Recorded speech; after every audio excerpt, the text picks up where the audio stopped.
guys, Aaron Challoner here for Forever Football, DRFC, your Doncaster Rovers fan channel. It is review time. We have been beaten in the Carabao Cup 2-0 to Stoke City. But you know what?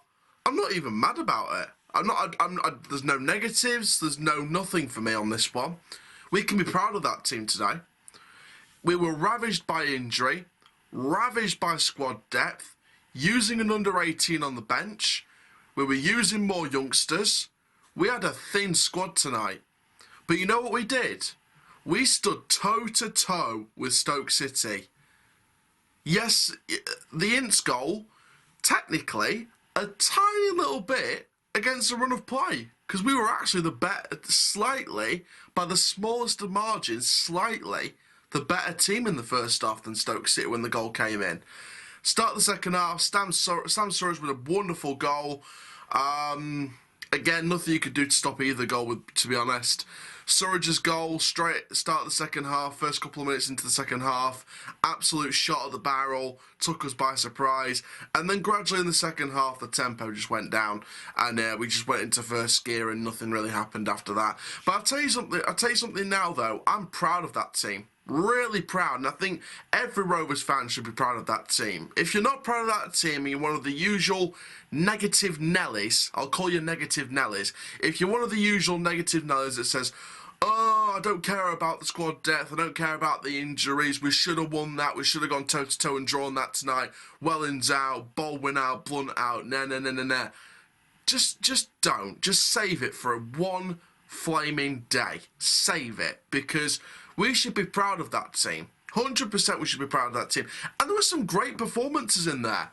Lewis Jones proved why long-term, permanent, he will be the future. With a bit more training, a bit more development, he will be the future. No doubts about that. Not no guarantees. There is guarantees. No doubt about it. Lewis Jones proved why he's the future. And he will be here for more years to come. Charlie Seaman proved once again how amazing that guy is. Carl Noyle played excellent today. The midfield, I think Greaves had a couple of mistakes, but overall, Smith, Greaves, close. When Rowe came on in the second half, overall, they had a nice collection going.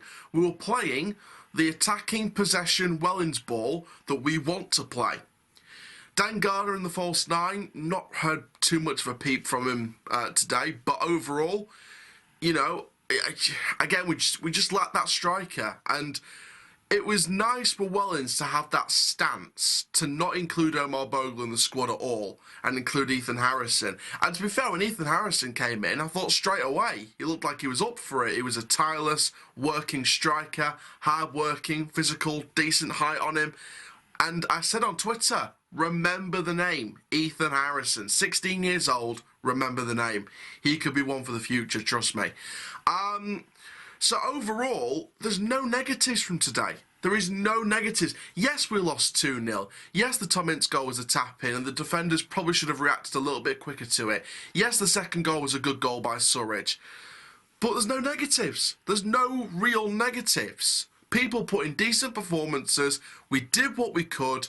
In the end, we just ran out of gas and went into first gear. That was it. That was literally it. We can't be mad with that squad. We really can't. And think of it this way.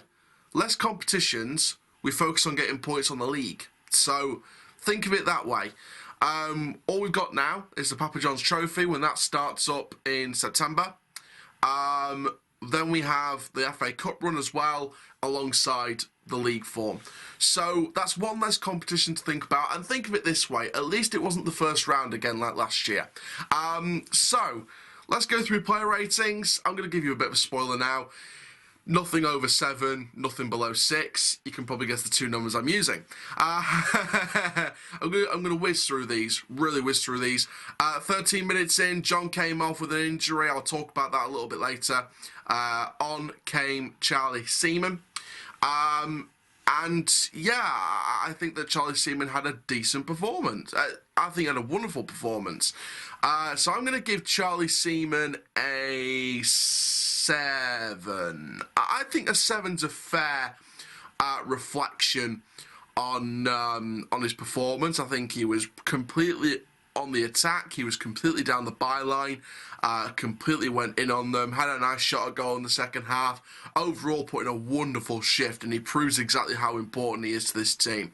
And when we get the strikers in, then we'll create more goals, especially with the threat of Charlie Seaman. Like I said, we're starting to play the way Wellens wants to play, and we're starting to see that now. Obviously, at half-time, we brought on Tommy Rowe to replace Ben Close. Tommy Rowe, again, threatening, decent, overall, couldn't fault him.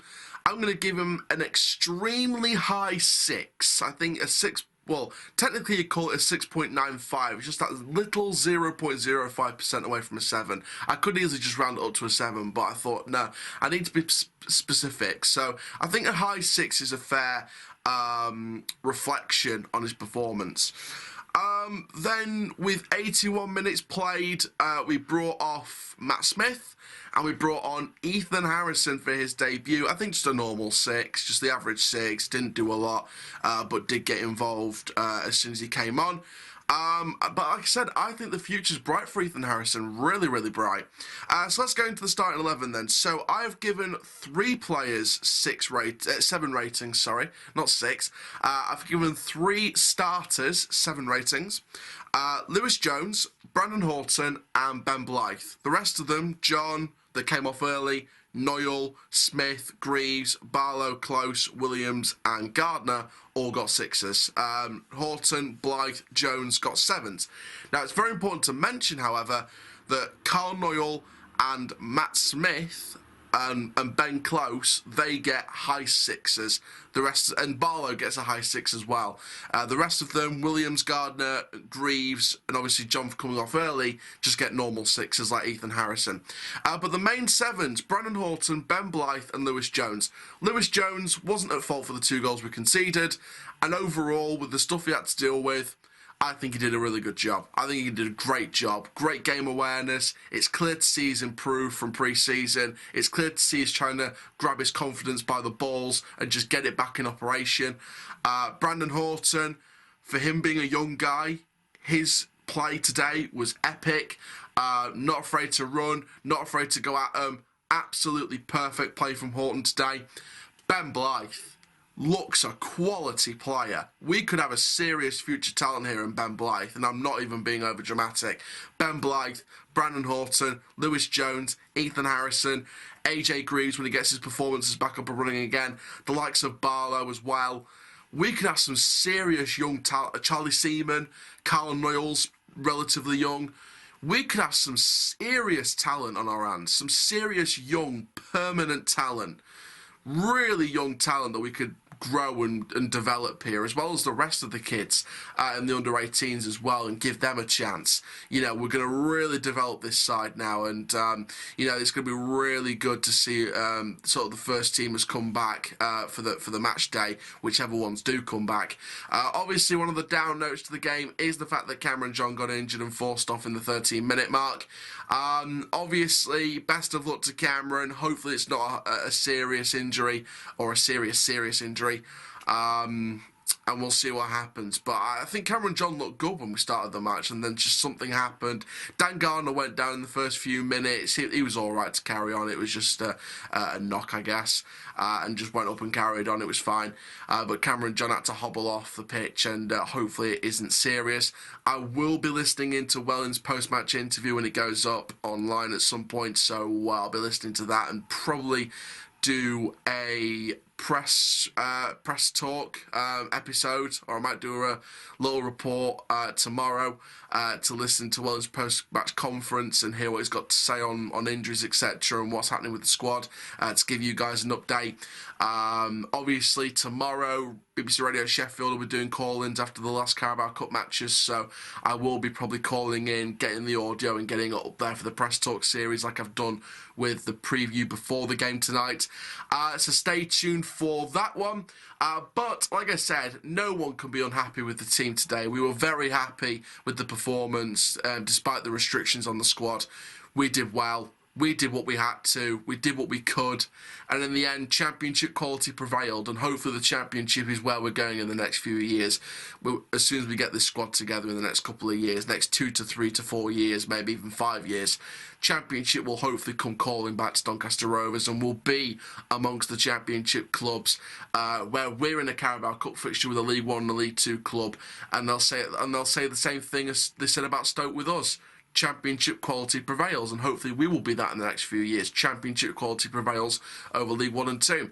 But there we go, guys. Thank you very, very much. Obviously not a long Carabao Cup journey, only 2 rounds. But we won round 1. We got through round 1, and we got through round 2, which is the main thing. But there we go, guys. Thank you very, very much. My name is Aaron Chandler from Forever Football, DRSC. Keep living the Rovers life. See you guys for the preview of Rotherham on Friday, as well as the content coming out tomorrow. And I'll see you guys in the next video very, very soon. Take care, guys. Have a Rovers-tastic day. Rovers team, well done.